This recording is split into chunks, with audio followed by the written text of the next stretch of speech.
President Trump is tweeting about the debate, writing, "Crazy, chaotic Democratic debate last night. Fake news. Said Biden did well, even though he said half of our population was shot to death. Would be over for most. Mini Mike was weak and unstable." Okay, I mean, it's just ridiculous. He's ridiculous.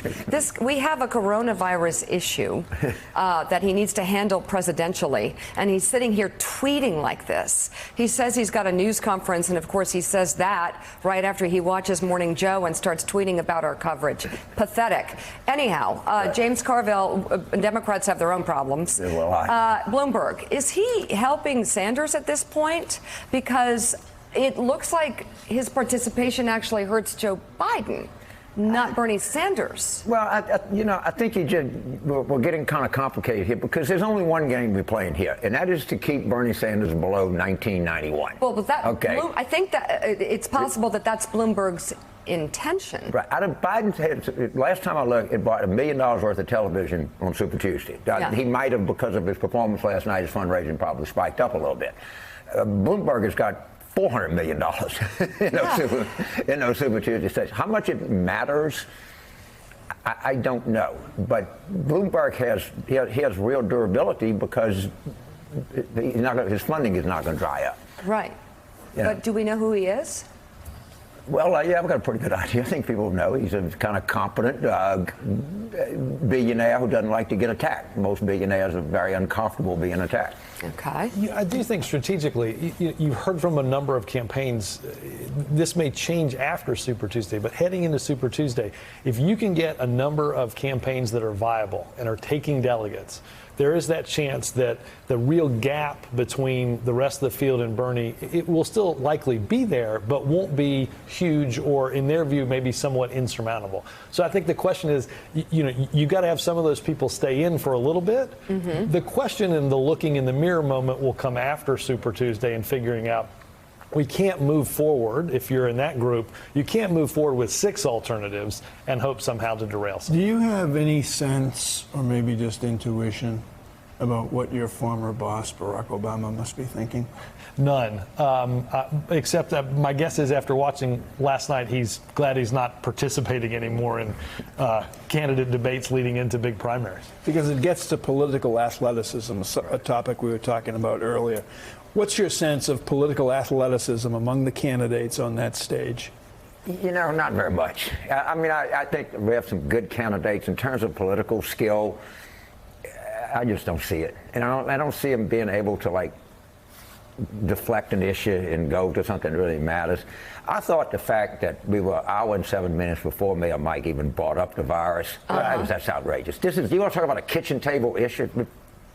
Families are sitting at the breakfast table and they lost 6%, and I know not everybody, but people have pension funds, they have and 6% of their wealth. They don't know what's happening. The Trump administration has no idea, no earthly idea what they're doing. You can read story after story after story. He doesn't even understand what the virus is. And I think this was a great, and I don't know why the moderators didn't bring it up. Yeah. I mean, I thought this was a really, really negligent thing. I learned more about Syria. Look, the Israeli-Palestinian conflict has been going on, since 1947, I guess, or something like that. It's probably going to go on for a while longer. This thing is immediate. Who knows? I don't know if it's going to be bad, but people are concerned and scared. Yeah, I definitely would have wanted to hear more about what presidential answers we could have seen, given our current situation. And Mika, to James's very valid point, we are left with the President of the United States, someone who basically lies. Telling the people of this country, in the wake of what might happen in this country, hang in there till April when the weather gets warm, because the virus goes away. And I think, from what I've read from medical experts, it's not like that. No. You get it right. Here's Joe Biden's answer on when they did get to it. Take a look. We reached a turning point today with the CDC, warning schools that they must prepare, that they might have to close.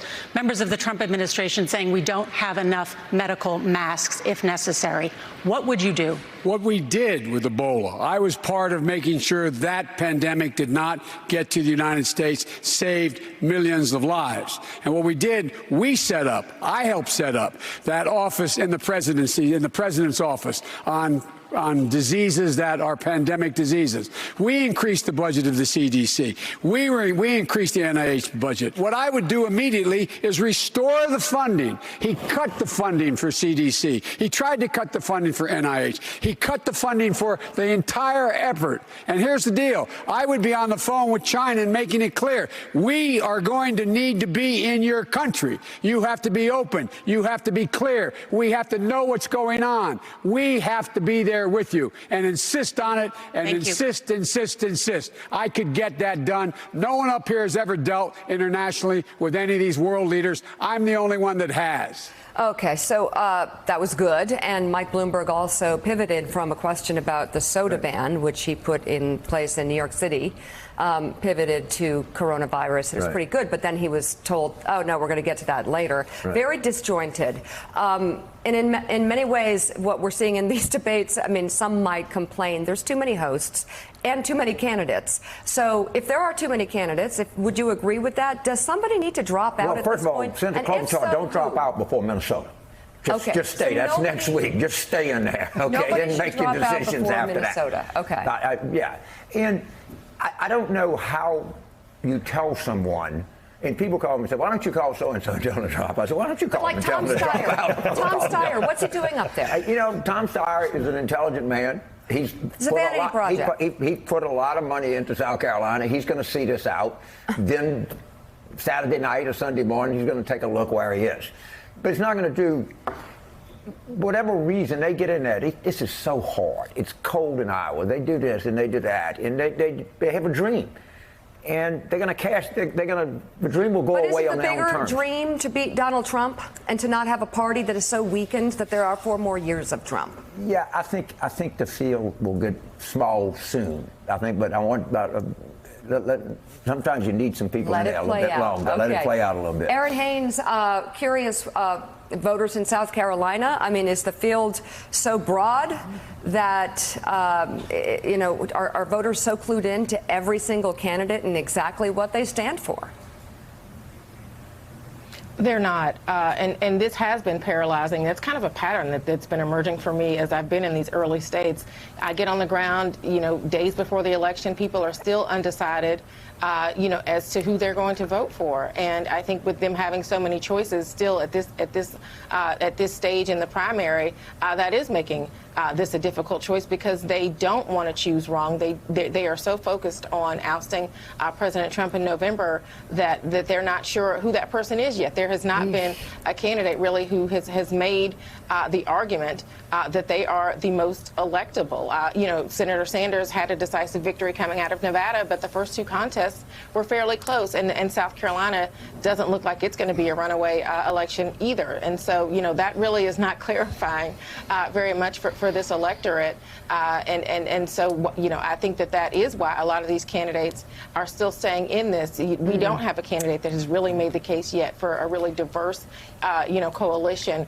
We're going to probably see that play out over the next, couple of contests and headed into March. But as of now, we don't know who that person is that is really going to be able to build that coalition. But also, who knows how challenging that's going to be with so many people still vying Aaron Haynes, for the attention of this electorate. Thank you. And James Carville, are you still scared to death? I am, but I tell you, Aaron has a future in this business. Yes, she She's does. a very good analyst. Aaron, you need to come back. She does. He does. Absolutely. Yeah, of course I'm scared.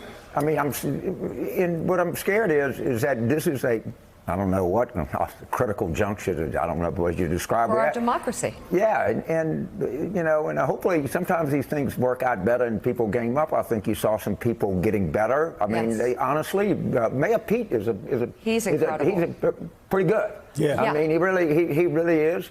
Biden I didn't think Bloomberg was capable of being as good as he was last night. I thought he had just a ceiling, but he actually did pretty good. Warren was kind of the person I most wanted to be for when it started, and she just, I don't know, somebody just said never let Bernie get to the left of you, and she lost, and that became her strategy. Well, her fixation on Michael Bloomberg's problems with women, I mean, okay, have it. There are questions, I guess, but there's some other candidates on stage that have things that they have written and pertaining to women where she could be as mortified and as deeply personally insulted. It seemed a little focused and personal.